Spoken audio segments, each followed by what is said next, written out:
Welcome to aspect vision. और guys आज मैं अगेन आपके लिए सौरभ कुमार लेकर के आया हूँ। पीपीएस का थर्ड मॉड्यूल शुरू होने जा रहा है। जो थर्ड मॉड्यूल है वो किस चीज़ से रिलेटेड है वो पहले जान लीजिए। ये जो थर्ड मॉड्यूल होगा इसमें हम लोग कई सारी चीज़ें बातें करेंगे, ब्रांचिंग को लेकर के, लूपिंग को लेकर के बातें करेंगे, जिसमें कि ब्रांचिंग में इफ़ एल्स वगैरह आपने सुना होगा, आपने वाइल लूप सुना होगा, डू वाइल सुना होगा, फॉर लूप सुना होगा। तो ये सब सारी चीज़ें इसमें इसी पर्टिकुलर जो आपका थर्ड मॉड्यूल है इसमें हम लोग डील करने वाले हैं।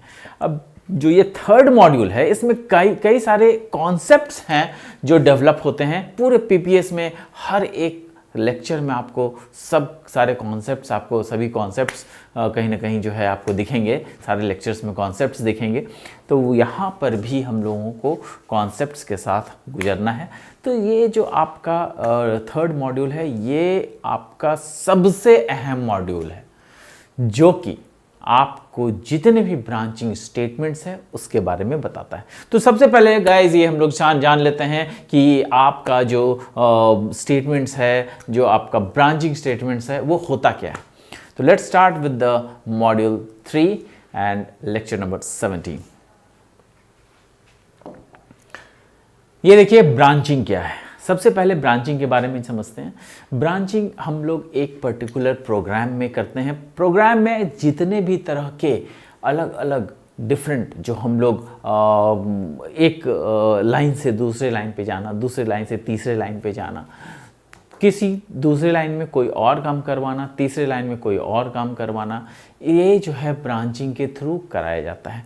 यहाँ पर देखिए, the C language of programs follow a sequential form of execution of a statement। मतलब जनरली सीक्वेंशियल फॉर्म का क्या होता है समझिएगा। यहाँ पे हमने मेन प्रोग्राम लिखा और मेन प्रोग्राम के बाद लाइन नंबर ये 1 2 3 4 इसी तरीके से एकदम सीरियल वाइज ये चलता है। लेकिन होता क्या है कि हमें प्रोग्राम के मांग के अनुसार हम लोग जो है इस पर्टिकुलर लाइन पर से इस पे कूद जाते हैं, फिर यहाँ से जो है फिर यहाँ चले जाते हैं। ये जरूरी होता है करना, क्योंकि ये डिपेंड करता है हमारे ऊपर कि कौन से प्रोग्राम में किस तरीके का हम इंस्ट्रक्शंस एग्जीक्यूट करवाना चाहते हैं। ये इंस्ट्रक्शंस हम उसी तरीके से देते हैं और उस इंस्ट्रक्शन को करने के लिए हमें ये समझना होगा कि आखिर ये ब्रांचिंग है क्या। तो लेट्स स्टार्ट। ये देखिए ब्रांचिंग जो है आपका फॉलो ब्रांचिंग क्या है, सी language program follow a sequential form of execution. Sequential form of execution जो कि ये आपको इस तरीके से दिख रहा होगा। तो यहाँ पर सीक्वेंशियल फॉर्म यही होता है। लेकिन many times it is required to alter the flow of sequence. तो जो फ्लो ऑफ सीक्वेंस जो चल रहा होता है उसको हमें बदलने की भी कई बार ज़रूरत पड़ती है। तो उसको बदलने के लिए हमें क्या करना पड़ता है कि एक कुछ इंस्ट्रक्शन, सी स्टेटमेंट्स के इंस्ट्रक्शंस को हमें ध्यान में रखना पड़ता है। सी language provides statements that can alter the flow of sequence. तो सी लैंग्वेज जो होता है that provides us a statement that can alter the flow of sequence. तो हमारे जो सीक्वेंस है उसको अगर आगे पीछे करना है, हमें थर्ड लाइन से 8th लाइन में जाना है, 8th लाइन से फिर 4th लाइन में जाना है, अगर ये काम करना है तो उसको हम लोग यहाँ पे ब्रांचिंग एंड लूपिंग के जरिए कर सकते हैं। These statements are called as control statements. तो ऐसे स्टेटमेंट जिसके साथ हम लोग इस तरह का काम कर सकते हैं वो कंट्रोल स्टेटमेंट्स कहलाते हैं। क्यों कहलाते हैं? Because you are able to control the flow of actual flow of the program. तो ये कंट्रोल आप कर रहे हैं प्रोग्राम के फ्लो को। जब आप कंट्रोल कर रहे हैं तो obviously you are able to give that type of instructions. when you are able to give that type of instructions which can control the flow, that is called controlling statements। तो कि control statements कहलाते हैं। These statements are called as control statements, या फिर उसको हम लोग branching statement भी कहते हैं। To jump from one part of the program to another, these statements help the control transfer में बी अनकंडीशनल और कंडीशनल। अब यहाँ पर देखिएगा कि ये जो ब्रांचिंग है वो तो करने के लिए हमारे पास कंट्रोल स्टेटमेंट है, लेकिन कंट्रोल स्टेटमेंट को समझने के लिए ध्यान में रखिएगा कि ये दो तरह के होते हैं। एक होते हैं अनकंडीशनल और दूसरा होता है कंडीशनल। तो ये दो तरह के जो होते हैं उस पर हम लोग बातें करेंगे, है ना। अब देखिए कंडीशनल ब्रांचिंग है ना। कंडीशनल ब्रांचिंग स्टेटमेंट्स क्या है? The conditional branching statements helps to jump from one part of the program to another. मतलब एक जगह से दूसरे जगह पर हमें अगर जाना है पूरे फ्लो ऑफ प्रोग्राम में, तो हम लोग उस चीज़ का इस्तेमाल करेंगे, ठीक है, depending upon weather a particular condition is satisfied और नॉट। हम लोग ये देखेंगे कि हमारा जो पर्टिकुलर स्टेटमेंट है, हमारा जो पर्टिकुलर इंस्ट्रक्शंस है, वो पर्टिकुलरली की जो हमारा जो प्रोग्राम की मांग है वो सेटिस्फाई होना चाहिए। अगर वो सेटिस्फैक्शन नहीं हो रहा है तब इसका मतलब देयर इज अ प्रॉब्लम। तो उसको अगर करना है तो उस तरीके का हमें कंट्रोल स्टेटमेंट्स लिखना पड़ेगा। Generally they are of two types. तो ये जो है कंडीशनल स्टेटमेंट भी टू टाइप का होता है। तो पहला है two way selection. Two way selection क्या होता है? Depending on the condition result either of one route will be followed. तो ये one route will be followed है, मतलब एक तरह का चीज को हम लोग फॉलो करेंगे। If condition results to false then, अब यहां पर इफ कंडीशन की बातें हो रही है, देखिएगा ध्यान से। तो इफ इज वन कंडीशन, ठीक है। तो चूंकि कंडीशनल स्टेटमेंट है तो उसमें एक इफ कंडीशन आता है। जो इफ कंडीशन क्या करता है कि अगर ऐसा है तो ऐसा होना चाहिए, है ना। अगर ऐसा है तो वैसा होना चाहिए, और अगर इस तरीके का नहीं है तो किसी और तरीके से होना चाहिए। तो इफ कंडीशन ये कहता है, इफ का मतलब ही होता है अगर, है ना। तो यहां पर जो है इफ कंडीशन का इस्तेमाल करेंगे हम लोग, और वो देखेंगे कि क्या ये ट्रू है। अगर इफ कंडीशन ट्रू है तो हमें कुछ कि ये काम करो। मतलब अगर हम जो प्रोग्राम फ्लो प्रोग्राम है उसमें कहेंगे कि अगर मान लिया अगर इफ कंडीशन लगाया गया है तो हमें पॉइंट स्टेटमेंट नंबर 2 को एग्जीक्यूट करना है, अगर ऐसा नहीं है तो स्टेटमेंट नंबर 8 को एग्जीक्यूट करना है। तो इस तरीके से जो है हम लोग जो ब्रांचिंग है उसको कंट्रोल कर सकते हैं। तो if is also a control statement. तो if condition results to true then true root will be followed. अब ये कैसे होता है जो ध्यान दीजिए, यहां से एंट्री आया, है ना। इफ कंडीशन चेक हुआ, अगर ट्रू है तो नीचे चला जाएगा, अगर फॉल्स है तो इसको जो है दूसरे रूट में ले जाना होगा। मतलब इसका डायरेक्शन चेंज करना होगा, वहां से कहीं दूसरे नए लाइन में ले जाना होगा। ये देखिए इसका जो है आपका कंडीशनल ब्रांचिंग स्टेटमेंट में 4 चीजें होती है, ठीक है। कौन कौन सा होता है? Simple if else, nested if और else if ladder. Simple if statement एक केवल उसमें इफ स्टेटमेंट होता है, अगर इफ स्टेटमेंट हुआ तो उसके अनुसार चेंज होगा। दूसरा क्या है? If else statement. If else अगर ऐसा हुआ तो वैसा होना चाहिए, नहीं तो एल्स स्टेटमेंट में चला जाए, ठीक। नेस्टेड इफ, अगर इफ के अंदर दूसरा इफ लगा हुआ है, दूसरा इफ के अंदर तीसरा इफ लगा हुआ है, तो उसको भी हम लोग इफ के अंदर इफ अगर लगा हुआ है तो उसको हम लोग नेस्टेड इफ कहते हैं, ठीक है। एल्स इफ लैडर, कई सारे एल्स ये इफ लगा हुआ है, फिर उसके बाद कंडीशन के अनुसार एल्स लगा हुआ है, फिर उसके बाद एल्स इफ लगा हुआ है, कई सारे एल्स इफ लगे हुए हैं, लेकिन एक के अंदर में एक नहीं है, यहाँ पर समान जगहों पर लगा हुआ है। जब हम लोग ये देखेंगे एग्जाम्पल देखेंगे तो हम लोगों को पूरी तरीके से समझ में आएगा। तो सबसे पहले हम लोग चलते हैं सिंपल इफ स्टेटमेंट के ऊपर। It allows the computer to evaluate the expression condition first and then depending upon whether the value of the expression condition is true, अगर वो true है या फिर false है तो it transfers the control to a particular statement। अगर condition true है तो किसी और स्टेटमेंट पर, अगर कंडीशन फॉल्स हो गया तो किसी और स्टेटमेंट पर हम लोग जाएंगे। तो ये चीज कंडीशनल ब्रांचिंग में होता है। अब इसको जानने के लिए देखिएगा, this point of program has 2 path. तो यहां पर ये जो पर्टिकुलर लाइन ऑफ प्रोग्राम है इसमें 2 तरीके का पाथ है। तो पहला क्या है? एक ट्रू के लिए होगा और दूसरा किसके लिए होगा? फॉल्स के लिए होगा। तो यहां पर दोनों चीजें हैं। two paths, one for the true and the other for the false condition. If condition becomes true, अगर true condition है, then it executes the statement written in true block. तो जो भी true block में लिखा होगा उसी को execute करेगा, बाकी ये false वाले loop में जाएगा ही नहीं, false वाले block में जाएगा ही नहीं. लेकिन इफ कंडीशन फेल्स, अगर वो फेल हो जाता है मतलब फॉल्स हो गया, then true block will be skipped. तो ये ट्रू ब्लॉक में ये नहीं जाएगा, कहाँ चला जाएगा, सीधे फॉल्स वाले ब्लॉक में चला जाएगा. ठीक है, अब इसका सिंटैक्स कैसा होता है ये देखिए. सिंटैक्स मतलब प्रोग्रामिंग लिखने का जो तरीका है, जो उसके रूल्स हैं, तो वो इफ कंडीशन लगाने के किस तरीके के रूल्स होते हैं वो यहाँ पर दिखाया गया है. सिंटैक्स देखिए, इफ टेस्ट एक्सप्रेशन कंडीशन. तो यहां पर पहला इफ लगाया गया, उसके एक्सप्रेशन या कंडीशन के अनुसार चलेंगे तो ट्रू स्टेटमेंट लिखाएगा. ये ट्रू वाला ब्लॉक है, ये आपको एक ब्लॉक कहते हैं इसको. ठीक है, उसके बाद वो स्टेटमेंट एग्जीक्यूट होगा. अगर ऐसा नहीं हुआ तो हमारा दूसरा फॉल्स ब्लॉक भी होगा. अब यहां पर देखिए टेस्ट एक्सप्रेशन हुआ. अब यहाँ पर जो ट्रू है तो पूरा चीज़ ब्लॉक का, उस ब्लॉक का जो है कंटिन्यू करेगा.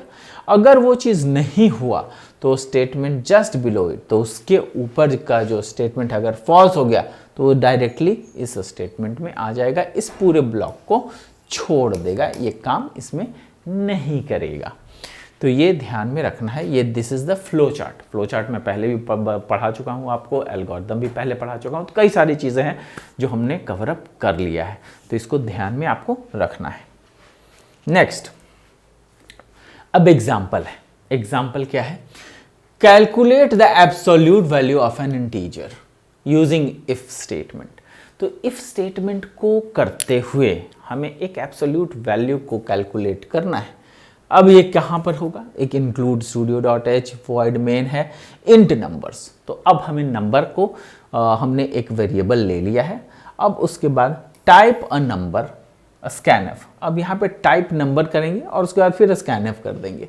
तो जब टाइप अ नंबर किया है, प्रिंटफ टाइप अ नंबर, इसका मतलब कोई भी एक नंबर ले लेंगे और उसके बाद फिर उसको क्या करेंगे, स्कैनफ करा लेंगे, मतलब इनपुट करा लेंगे उस नंबर को. If number is less than 0, यहां पे देखिए इफ कंडीशन लगा हुआ है. If number is less than 0, अगर नंबर 0 से छोटा है तो number is equal to minus number. मतलब ये है कि अगर यहां पे नेगेट है, देखिएगा नेगेट कंडीशन है, अगर नंबर छोटा है 0 से तो उसको ऑब्वियसली माइनस में ले जाना है. ठीक है, आगे देखिए, और उसके बाद प्रिंट द एब्सोल्यूट, तब उसका एक्चुअल वैल्यू क्या है वो प्रिंट कर देना है. तो ये सारी चीज़ें इसमें होगी. अगर मान लिया 0 से कम है तो उसको हम लोग माइनस में लिखेंगे, और अगर 0 से अधिक है तो वो तो पॉजिटिव रहेगा ही रहेगा. ठीक है, तो ये एग्जाम्पल पहला था. दूसरा एग्जाम्पल देखिए, C program to check equivalence of two numbers. मतलब दो नंबर हम लेते हैं, क्या वो इक्वल है, अगर वो इक्वल है तो भैया प्रिंट करो. कैसा है, देखो यहाँ पर conio.h studio.h हमने ले लिया, void main ले लिया, int mn. अब m अलग एक वेरिएबल है, n एक अलग वेरिएबल है, दोनों को हमने ले लिया है. अब यहाँ पर जब हम दोनों को ले लिए हैं तो यहाँ पर क्या होगा, printf enter टू नंबर्स. दो नंबर को हमने एंटर करा दिया, उसको scanf भी करा दिया. हाँ, एक चीज़ है कि आप इसको सामने अगर आपने सेमीकोलोन दे रखा है तो एक ही लाइन में पूरा प्रोग्राम भी लिख सकते हैं. एक ही लाइन में मैंने यहाँ जहाँ पे सेमीकोलोन दिया है उसके बाद नीचे जो लिखा है, इसको आप चाहें तो यहाँ सेमीकोलोन से इसको यहाँ से नीचे भी कर सकते हैं एंटर की दबा के. नहीं तो आप एक ही लाइन में भी लिख सकते हैं, कहीं कोई इश्यू होने वाले नहीं है. ऐसा नहीं कि प्रोग्रामिंग में कोई गलती होगी.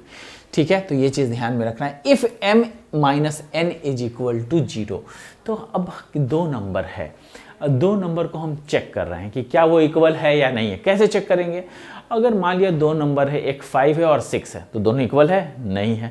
तो हम लोग क्या करेंगे, पहले 5 में से 6 को घटाएंगे. तो क्या वो 0 के बराबर है, आज 0 के बराबर नहीं आया, इसका मतलब दोनों अनइक्वल है. लेकिन 5 और 5 दो नंबर लेते हैं, 5 और 5, तो दोनों की वैल्यू जो है अगर 5 माइनस 5 करते हैं तो 0 आ जाता है. तो 0 आएगा, इसका मतलब कि वो कंडीशन ट्रू हुआ. तो इसलिए जो है दो नंबर इक्वल हो जाएगा. तो यहाँ पे print two numbers are equal. अगर इक्वल टू 0 है तो प्रिंट कर देना है कि वो नंबर 0 है। ठीक है। Note, if statement will execute one statement below to it by default. अगर इफ स्टेटमेंट हमने लगाया है तो उसके जस्ट बाद वाला जो स्टेटमेंट है वो बाय डिफॉल्ट वो एग्जीक्यूट करेगा ही करेगा। जब तक तब तक हम लोग जब तक नया कोई स्टेटमेंट कंट्रोलिंग स्टेटमेंट ना दे दें। ठीक है। If we want to execute more than one statement, अगर एक स्टेटमेंट से ज्यादा लेना है, then those statements we have to group in open and close curly braces. Curly braces किसको बोलते हैं? ऐसा वाले को और ऐसा वाले को। तो इन दोनों के बीच में हमें सारे स्टेटमेंट्स को लिखने पड़ेंगे, तब जा करके वो पूरा का पूरा इफ स्टेटमेंट, इफ ब्लॉक काम करेगा। ठीक है। Next, the if else statement. पहला तो हो गया इफ स्टेटमेंट। अब है यहां पर if else statement. If else क्या होता है? If else statement is an extension of the simple if statement. जो भी सिंपल इफ स्टेटमेंट है उसका थोड़ा सा एक्सटेंशन पार्ट है ये, इसको क्यों, मतलब बड़ा part. If the test expression condition is true, यहां पर अगर टेस्ट कंडीशन ट्रू है, then true block of the statement, अगर ट्रू है तो ट्रू ब्लॉक वाला जो रहेगा वो आपका एग्जीक्यूट करेगा, जो कि जस्ट इफ के बाद होता है। लेकिन अगर ऐसा नहीं है तब वो एल्स पार्ट में जाएगा। Following if statements are executed otherwise, otherwise मतलब एल्स पार्ट, ये एल्स है ना। Otherwise the false block statements are executed, मतलब अगर ऐसा नहीं है तो फॉल्स ब्लॉक का जो स्टेटमेंट है वो होगा। In other case either true block और false block will be executed, not both. तो दोनों में से कोई ना कोई एक ही कंडीशन इस्तेमाल होगा। तो ये ध्यान में रखना है कि इन अदर केस, जो भी उसके अलावा केस होगा, तो या तो ट्रू हो ब्लॉक को करेगा या तो फॉल्स ब्लॉक को करेगा। ये दोनों ध्यान में रखना है, इसीलिए मैंने इसको रेड से मार्क कर दिया है। तो ध्यान रहे इस चीज़ का कि किस तरीके से जो है आपको इस्तेमाल करना है, वो आपको ध्यान में रखना है कि प्रोग्रामिंग के दौरान आप कैसी चीज़ों को इस्तेमाल करते हैं। अभी मैं आपको कुछ कुछ चीज़ें बताने वाला हूँ। देखिए यहाँ पे सिंटैक्स है, तो पहला वाला में तो था इफ़ और टेस्ट एक्सप्रेशन दिया, ये ब्लॉक हो गया, ट्रू ब्लॉक हुआ और उसके बाद खत्म हो गया था, ये इफ में होता था। लेकिन एल्स में क्या होगा कि पहला ये ट्रू ब्लॉक तो है, ये ट्रू ब्लॉक चलेगा, लेकिन इसके बाद एल्स आएगा और फिर ये फॉल्स ब्लॉक चलेगा, तो ये फॉल्स और ये ट्रू ब्लॉक। तो इसलिए जो है एल्स फॉल्स ब्लॉक चलेगा, फिर स्टेटमेंट जो आपका इसके बाद का स्टेटमेंट है उसको एग्जीक्यूट करेगा। अब ध्यान में देखिए कि यहां पर दो चीजें आती है, फ्लो चार्ट के माध्यम से हम लोग समझेंगे कि किस तरीके से ये काम करता है। एंट्री हुआ, टेस्ट एक्सप्रेशन हमने चेक किया। अब वो टेस्ट एक्सप्रेशन क्या है, ट्रू है या फॉल्स है?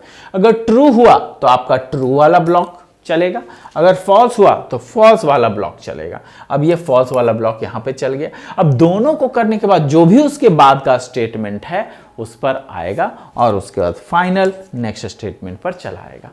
तो इस तरीके से ये काम करता है।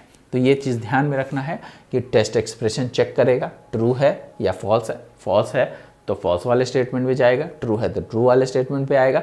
जो भी स्टेटमेंट एग्जीक्यूट करना है कर लेगा और उसके बाद फाइनली नेक्स्ट स्टेटमेंट, उसके बाद का जो स्टेटमेंट है उस पर चला आएगा आपका कंट्रोल। नेक्स्ट जो है मैंने एग्जाम्पल दिया हुआ है। क्या दिया हुआ है? C program to read any number as input. कोई भी प्रोग्राम को दिया जाएगा, उसको कोई भी एक नंबर को लिया जाएगा, उसको इनपुट कराया जाएगा, and the keyboard input through the keyboard and find out whether it is odd number. अब वो पता करेगा कोई भी नंबर जो आपने दिया है वो ऑड है या इवन है। आप याद रखें कि यही चीज़ मैंने आपको एल्गोरिदम के समय भी बताया था। तो एल्गोरिदम में भी कंडीशंस लगाए थे, उस समय जिस तरीके से किया था वही चीज़ें यहाँ पर भी होंगी, बस लिखने का तरीका थोड़ा सा डिफरेंट हो जाएगा। सी प्रोग्रामिंग के अनुसार यहाँ पे हम लोग लिखने वाले हैं।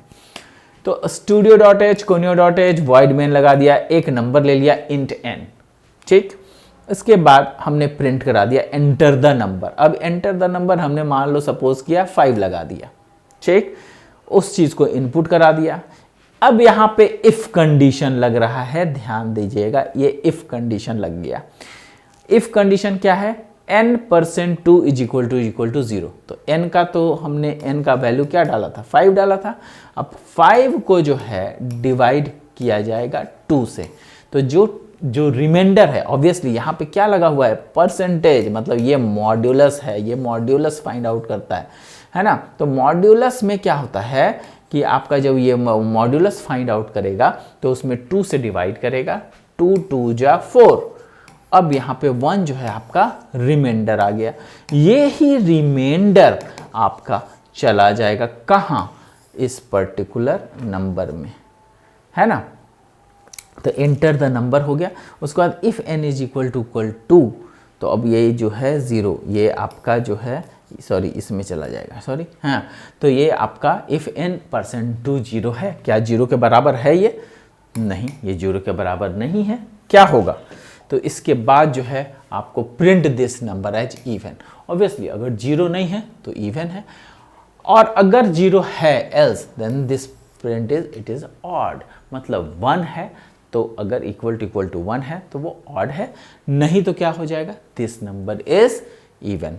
तो ये आपका प्रोग्राम है। आपको बहुत बढ़िया से इसको जो है तब समझ में आएगा जब आप खुद से इसको जो है प्रोग्राम कीजिए। आपको मैंने ये बता दिया है कि जो आपका एप्लीकेशन है उस एप्लीकेशन में सी प्रोग्रामिंग जो है देव C++ जो है देव CPP के नाम से आपको जो है एक प्रोग्राम, आपको सॉफ्टवेयर दे दिया गया है। उस सॉफ्टवेयर का लिंक आपको प्रोवाइडेड है, वो लिंक डाउनलोड कीजिए। डाउनलोड करने के बाद जो है आपको एक सॉफ्टवेयर डाउनलोड हो जाएगा, उसको जो है इंस्टॉल कर लीजिए। इंस्टॉल करने के बाद देव CPP नाम का जो सॉफ्टवेयर है वो खुलेगा, और खुलने के बाद आप उसमें सारे प्रोग्राम्स कर सकते हैं। तो प्लीज़ डू रिमेंबर दैट आपको थोड़ा सा जो है इसमें मेहनत करना पड़ेगा, और एक लैपटॉप पर कीजिए, बेहतर होगा। हमेशा जो है कंप्यूटर रहेगा, क्योंकि चूंकि कंप्यूटर की प्रोग्रामिंग है तो ऑब्वियसली थोड़ा सा तो कंप्यूटर की रिक्वायरमेंट तो है ही है। तो अगर कंप्यूटर रहेगा तो अच्छा है, नहीं है कोई बात नहीं है। W3 स्कूल्स एक आपका जो है एप्लीकेशन है, जो कि आप किसी भी मोबाइल के थ्रू, स्मार्टफोन के थ्रू उस साइट पे जा सकते हैं। W3 स्कूल एक साइट है, W3 स्कूल पर जाइए और वहाँ पर जो है सी की प्रोग्रामिंग खोलिए। सी प्रोग्रामिंग खोलने के बाद आपको वो दिखने लगेगा कि कहाँ पर हम लोग सी प्रोग्रामिंग कर सकते हैं। ट्राई इट योरसेल्फ जगह का नाम है। ट्राई इट योरसेल्फ जैसे ही कीजिएगा सी प्रोग्रामिंग के अंदर जा कर के, तो आपको वहाँ पर आप कर सकते हैं। ये आपका वेबसाइट के ऑनलाइन वेबसाइट है, इसमें आपको कोई इंस्टॉलेशन वगैरह करने की ज़रूरत नहीं पड़ती है, सामने सामने सी की प्रोग्रामिंग हो जाती है।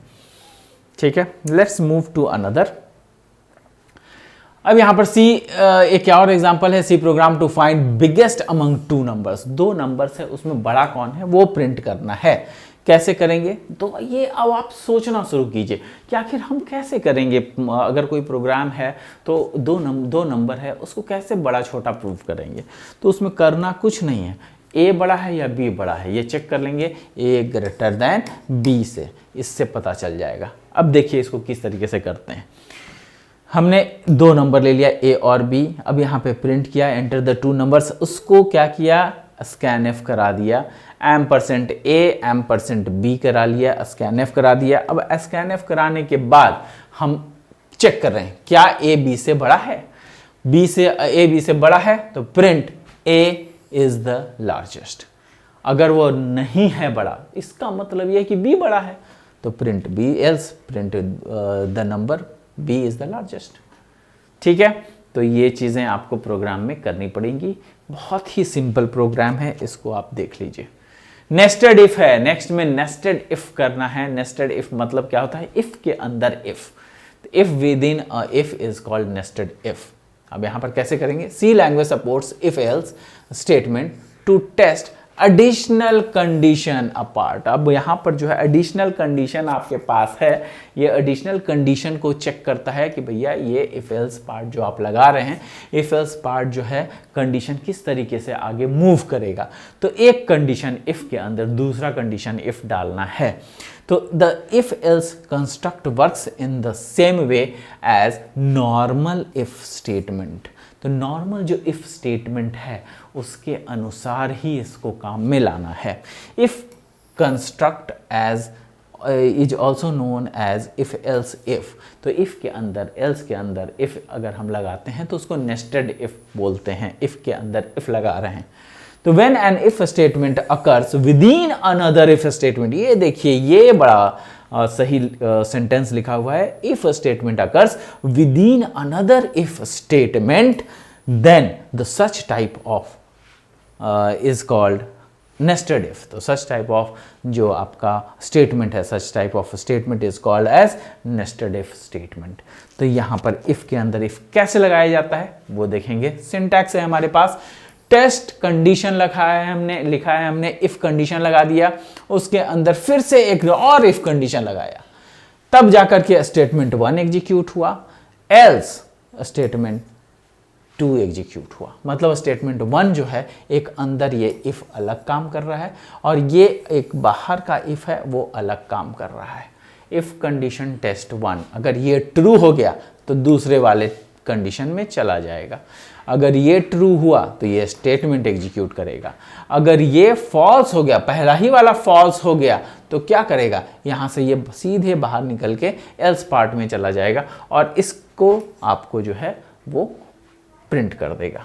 तो ये चीज़ है, इसको ध्यान में रखना है, बातों को ध्यान में रखना है, किस तरीके से इफ स्टेटमेंट यूटिलाइज कर रहे हैं वो ध्यान में रखना है और उसके तहत ही हमें काम करना है। अब देखिए एल्स पार्ट है, यहाँ पे एल्स पार्ट के अंदर भी एल्स पार्ट है। एल्स पार्ट है इफ टेस्ट कंडीशन 3, अगर तीसरा कंडीशन लगा है तब क्या होगा, एक और स्टेटमेंट यहाँ पे लगा हुआ है, ये एग्जीक्यूट हो जाएगा। अगर ये कंडीशन एल्स पार्ट वाला गलत हुआ तब यहाँ पे अगेन एक अलग स्टेटमेंट है एल्स पार्ट का, ठीक है, तो वो वाला एग्जीक्यूट होगा।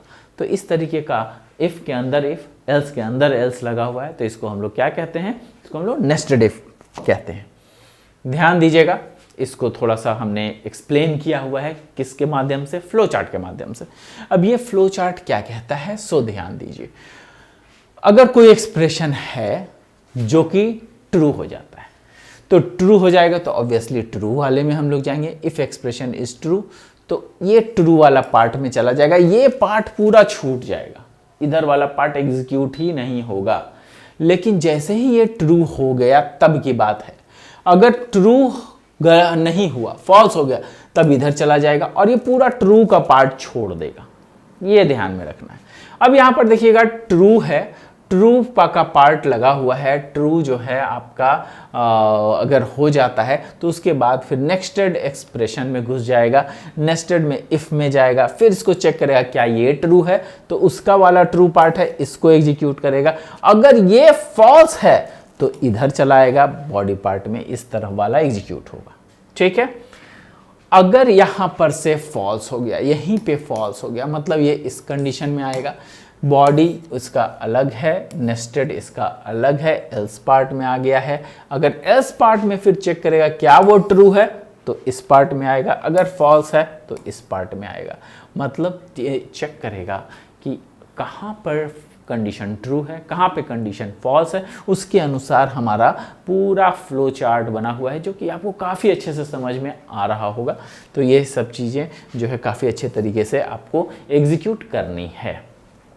नेक्स्ट अगर हम चले जाते हैं तो एग्जांपल देखिए, C program that ages of, अब ये एक सी प्रोग्राम है, अब वो चेक कर रहा है C program, if the ages of Ram, यहाँ राम का एज, श्याम का एज और अजय का एज अगर हम लोग इनपुट कराते हैं, write a program to determine the youngest of 3, मतलब समझिएगा जो पहले हम लोग प्रोग्राम किए थे लार्जेस्ट ऑफ 3, यहाँ पर क्या करना है, स्मॉलेस्ट ऑफ 3 नंबर्स। तो जो भी 3 नंबर देंगे उसमें स्मॉलेस्ट यंगेस्ट का फाइंड करना है। कैसे करेंगे, 3 नंबर दिया हमने, राम, श्याम और अजय का एज हमने डाल दिया। अजय का डालने के बाद हम लोग क्या करेंगे, चेक करेंगे वैल्यू, राम का एज श्याम से छोटा है, अगर छोटा है, इफ राम का अगर इस तरीके का कंडीशन है तो राम छोटा है तो फिर राम को अजय से चेक करना होगा। अगर यहाँ पर ठीक है राम, फिर अगर ये छोटा है तो सबसे यंगेस्ट राम है। अगर ऐसा नहीं है तो हम लोग क्या होगा, अगर यहाँ पर राम जो है छोटा नहीं, यहीं पर अगर ये गलत है तब क्या होगा, सीधे इस पूरा का पूरा स्टेटमेंट को ब्लॉक को छोड़ देगा, सीधा एल्स पार्ट में आएगा। यहाँ पर क्या करेगा, अजय इज द यंगेस्ट, मतलब ये कह दिया कि भैया राम जो है श्याम से छोटा है और राम जो है अजय से छोटा है। इसका मतलब है दो चीज़ है कि राम जब श्याम से भी छोटा है और राम जब अजय से भी छोटा है, इसका मतलब राम दोनों से छोटा हो गया ना, तो राम तो यंगेस्ट होगा ही होगा। लेकिन अगर ऐसा नहीं है तो क्या होगा, तो इस कंडीशन में क्या होगा कि राम श्याम से छोटा है, ये पहले ही पता चल गया है हमें। और अगर राम श्याम से छोटा नहीं है, इसका मतलब राम श्याम से बड़ा है ना। जब बड़ा है तो कंडीशन तो यही चेक हो रहा है कि वो बड़ा है, तो मतलब श्याम से बड़ा हो चुका है राम। अब चेक करना है क्या कि भैया जब राम श्याम से बड़ा हो गया है तो फिर सीधी सी बात है कि अजय का कंडीशन चेक होगा। अगर अजय का कंडीशन में क्या होता है कि अजय का कंडीशन वो अगर राम से बड़ा है तो अजय इज द राम, अगर अजय राम से छोटा है तो वो कंडीशन जो है ट्रू हो जाएगा, अजय इज द यंगेस्ट हो जाएगा। तो ये चीज़ हमें ध्यान में रखनी है। एल्स यहाँ पे श्याम से भी चेक करेगा कि अजय के बारे में कि अजय छोटा है कि नहीं है, तो print Shyam is the youngest. तो यहाँ पर अगर ऐसा नहीं है तो फिर अजय इज द यंगेस्ट। ये चारों चीज़ें इस्तेमाल करनी है, तीनों चीज़ें इस्तेमाल करनी है, कौन बड़ा है कौन छोटा है, इस तरीके से अगर सामने सामने सारी चीज़ें आएंगी तब हमें पता चलेगा कि अच्छा हमने इफ़ कंडीशन को सही लगाया है या नहीं लगाया है। तो let's go to another slides, that is C program to check whether a person is eligible to work or not। कोई एक ऐसा प्रोग्राम लिखो जो कि ये बताए कि जो एक बंदा है वो काम करने में एलिजिबल है या नहीं है। तो उसके लिए क्या करेंगे हम लोग, एक हमने इंट एज लगा दिया है। अब इसमें देखेंगे कि भैया एज से कंपेयर करेंगे कि क्या एज में वो 60 के से बड़ा हो गया है या 18 से छोटा तो नहीं है। अगर 18 से छोटा है और 60 से बड़ा है तो ऑब्वियसली वो काम करने लायक नहीं है। तो ये चीज़ें हमें देखनी पड़ेगी। Int age print please enter your age, %d age को एंटर करा दिया, उसको %, एज जो है वो लिख दिया हमने। एज क्या, वो एज 18 से कम है उसका, तो यहाँ पर कंडीशन लगा दिया हमने। अब अगर कंडीशन ट्रू है तो क्या होगा, प्रिंट यू आर माइनर। तो यहाँ पे सीधा प्रिंट हो जाएगा कि आप माइनर हैं, आप 18 से साल के से कम के हैं, तो आप काम नहीं कर सकते हैं। Printf you are minor, printf not eligible to work, तो यहाँ पे not eligible to work print हो जाएगा। अगर ऐसा नहीं है, else if age is greater than 18 and age less than 60, तो दोनों चीज़ यहाँ पे चेक हो रही है कि एज जो है क्या 18 से बड़ा है या फिर एज जो है 60 से छोटा है, तो दोनों चीज़ें कंडीशन चेक होगी। तो you are eligible to work, ये आपका ध्यान में रखना है कि अगर ऐसा है 18 से और 60 के बीच में अगर आपका एज लाइक कर रहा है तो आप काम करने के एलिजिबल हैं। तो यहाँ पर जो है काम करने के एलिजिबल अगर हैं तो please fill in your details and apply, तो भैया आप अप्लाई करने के लायक हैं इसमें। अगर ऐसा भी नहीं है, एल्स पार्ट में जा रहे हैं हम लोग, तो you are too old to work, मतलब अगर ऐसा नहीं है इसका मतलब क्या है, आप छोटे नहीं हैं, आप बड़े मतलब 18 से लेकर 60 के बीच में भी नहीं, तो इसका मतलब क्या है कि आप 60 से बड़े हैं।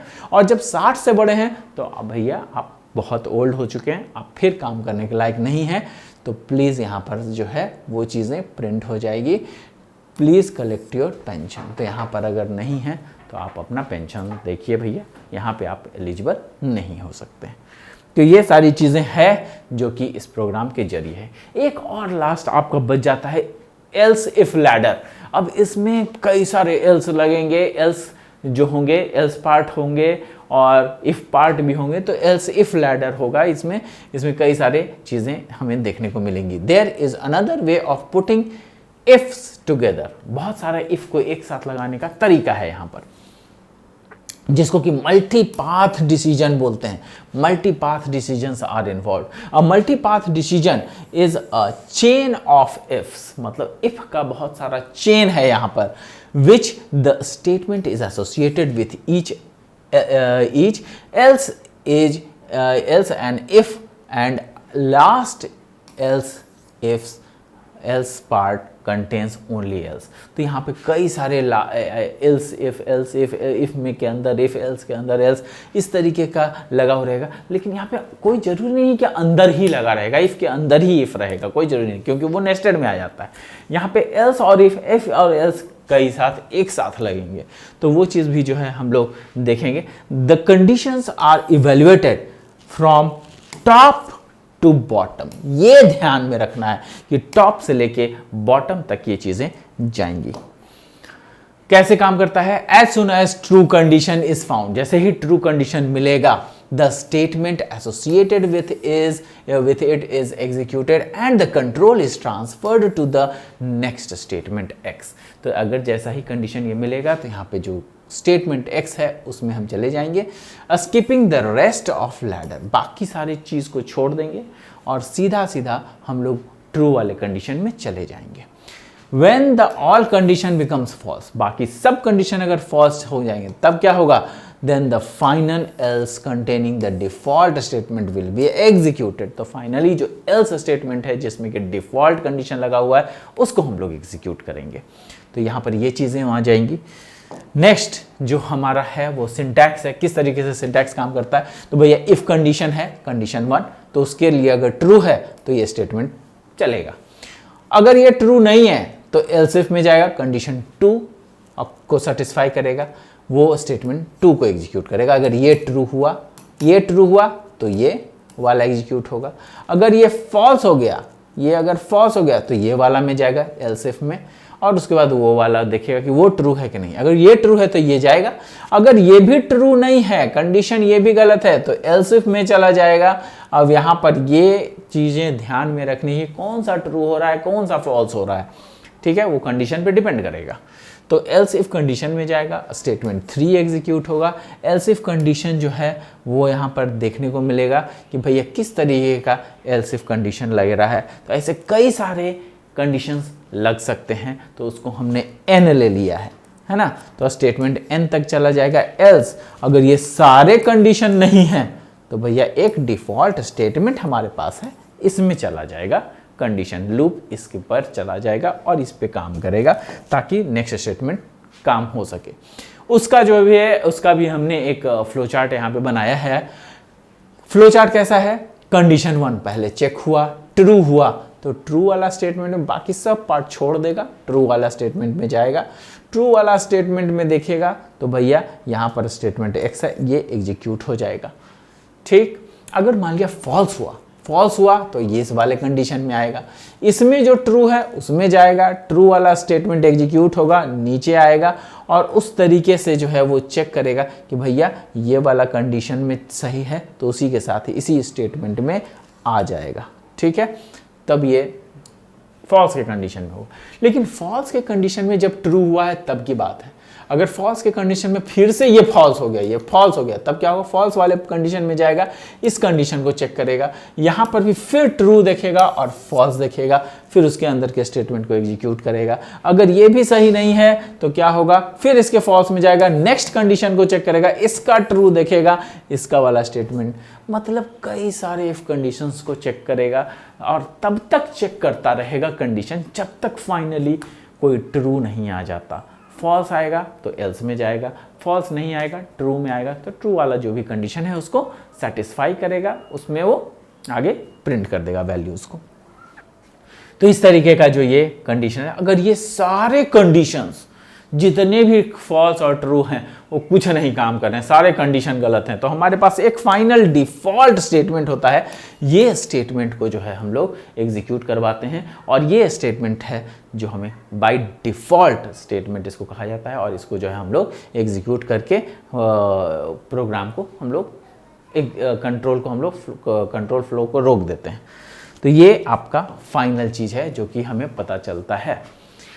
प्रोग्राम, अब देखिए प्रोग्राम है to find maximum of 3 numbers using else if ladder. अब देखिए 3 नंबर है, 3 नंबर में से कौन बड़ा है वो फाइंड आउट करना है। कैसे करेंगे? 3 नंबर लिया ए बी सी और मैक्स को प्रिंट करना है, तो मैक्स भी एक वेरिएबल आ जाएगा। Enter the values of A B C का वैल्यूज एंटर करा दिया, स्कैन एफ करा दिया, 3 वैल्यू एंटर कर दिया हमने। 3 वैल्यू करने के बाद देखिएगा अब हम चेक कर रहे हैं वैल्यू, क्या ए बी से बड़ा है, और वहीं पर हम ये भी चेक कर रहे हैं एंड लगा करके, क्या ए सी से बड़ा है।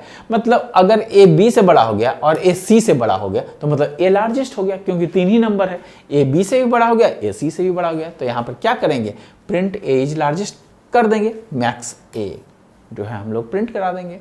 एल्स इफ अगर वो नहीं हुआ तब क्या करेंगे, बी को चेक करेंगे, क्या बी सी से बड़ा है। अगर ऐसा है, अगर ए बी से बड़ा है तो यहाँ पे चेक करेंगे क्या बी सी से बड़ा है, क्योंकि अगर ए बी से बड़ा है तो ए अगर बी से बड़ा हो गया है तो यहाँ चला जाएगा, इसको चेक करेगा। अगर ये ऐसा नहीं है, इफ कंडीशन यहाँ पे गलत है, इसका मतलब है कि बी ए से बड़ा है, तो फिर ए को चेक करने की जरूरत नहीं है, यहाँ पर ही चेक हो जाएगा। तो क्या बी सी से बड़ा है, जैसे ही बी सी से बड़ा है तो मैक्सिमम इज बी, ठीक है। एल्स पार्ट में जाएंगे, मैक्सिमम सी को अगर एल्स है मतलब ए ना ए बड़ा है ना बी बड़ा है तो मैक्सिमम कौन हो जाएगा, सी प्रिंट हो जाएगा। तो सी इज मैक्सिमम जो है, जो भी रहेगा वो प्रिंट हो जाएगा। तो यहाँ पर इस तरीके का प्रोग्राम जो है आपको कई सारे मिल जाएंगे। Print grade of a student using if else के साथ करना है, और ग्रेड है जो स्टूडेंट का प्रिंट करना है कि कौन सा ग्रेड उसका आया है, किस तरीके से वो चीज़ होगा। आप ग्रेडिंग सिस्टम समझते होंगे कि भैया 90 से ऊपर जाता है तो एक्सेलेंट बोलते हैं, या इस तरीके से जो है वो प्रिंट होता है। तो हम लोग यहाँ पे देखेंगे कि क्या है।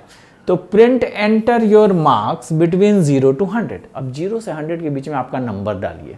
तो नंबर डालिए, अगर मान लिया कि आपका 90 से ऊपर आता है, आपने डाल दिया 92, तो यहाँ पे आपने एंटर करा दिया values. If marks is greater than and equal to 90, मतलब अगर मान 92 है तो ये वाला कंडीशन सेटिस्फाई हो गया। जैसे ही ये कंडीशन सेटिस्फाई होगा तो हमारे पास जो है योर ग्रेड इज ए। तो ऑब्वियसली आप ए ग्रेड में हो, क्यों, क्योंकि आपने 90 से ऊपर लाया है तो भैया ग्रेड ए हो जाएगा। अगर वो एल्स इफ में जाएगा, अगर ऐसा नहीं है 90 से कम, आपने दिया कंडीशन में 80, तो क्या होगा, क्या वो मार्क्स 70 से ऊपर है तो भैया और 90 से कम है तो ये वाला कंडीशन ट्रू हो जाएगा। तो कहेगा कि अच्छा your grade is B. Else if marks is greater than 50 and marks is less than 70, मतलब 50 से 70 के बीच में है, तो क्या होगा, योर ग्रेड इज सी। अगर ये भी नहीं है तो एल्स में चला जाएगा, your grade is failed, F grade है। तो ये चीज़ें आपको करनी होंगी इस तरीके से। इफ़ के अंदर इफ़ कई सारी चीज़ें मैंने आपको आज बताई हैं, काफ़ी सारी चीज़ें हमने देखा है। तो guys this is the beauty of the branching statement. ये ब्रांचिंग स्टेटमेंट इस तरीके से किया जाता है। आपको ध्यान देना है कि कौन सा इफ स्टेटमेंट आप लिख रहे हैं, कौन सा आप एल्स स्टेटमेंट लिख रहे हैं, और इसके साथ ही जो है हम लोग नेक्स्ट वीडियो में जो है देखेंगे कि कैसे जो है नए तरीके से हम लोग नया ब्रांचिंग स्टेटमेंट क्या होगा। तब तक के लिए धन्यवाद, thank you. Will keep on rocking with the C programming. Thank you, bye bye, take care.